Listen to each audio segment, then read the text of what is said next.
Hello বন্ধুরা, সবাইকে good morning. আজ চলে এসেছি দাদার বৌভাতের কিছু খাওয়া-দাওয়া নিয়ে। তো এখানে ছিল লুচি আর তরকারি। তারপর আমরা চলে যাচ্ছিলাম দুপুরে খাওয়া খেতে। হ্যাঁ, আমি চলে গেছিলাম কম্পিউটার ক্লাসে। কিন্তু কি আর করা যাবে বলুন? আমাকে তো ক্লাস করতেই হবে। আর যাই হয়ে যাক, আমার তো আর বিয়ে না। আমি বিয়ে করতে চাইও না, ইচ্ছা নেই। শুধু এই লোকজন মজা করবে, বাড়ির লোক আনন্দ করবে, তাই আমার বিয়ে করার ইচ্ছা। না হলে আমার একটুকু ইচ্ছা নেই বিয়ে করার। তো এখানে চলে এলাম, এসে দেখলাম কাজটার অবস্থা খুবই খারাপ। ভেবেছিলাম ওটা ভালো দেখে সেলফি তুলবো, কিন্তু তা আর তোলা হলো না। তো এখানে খেতে বসে পড়লাম। এখানে দিয়েছিল ডাল আর আলু ভাজা। বাট এটা তো খেতে আমি খুবই ভালোবাসি। আর এখানে আমরা সবাই মিলে খেতে চলে এসেছিলাম। আর এখানে দেখুন সবাই মিলে সবাইকে আমি হাই বলতে বলেছি, কেউ তো কিছু বুঝতেও না। আর সবাই খাচ্ছে, আর এখানে সবাই হাসাহাসি করছে। আমার বোন ওখানে দাঁড়িয়ে রয়েছে। আমরা খেয়ে দিয়ে বেরিয়ে পড়েছি বাড়ি আসার জন্যে।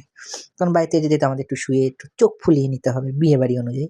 তো এখানে আমার বোন সাজছিল, আর ওকে আমি কপি করছিলাম। আর এখানে সব আমাদের গিফটও রেডি হয়ে গিয়েছিল দেওয়ার জন্যে। আর এখানে আমিও রেডি হয়ে গিয়েছিলাম রাত্রে যাওয়ার জন্যে। তো আমিও মজা করতে থাকি, আপনারা আমার পাশে থাকুন।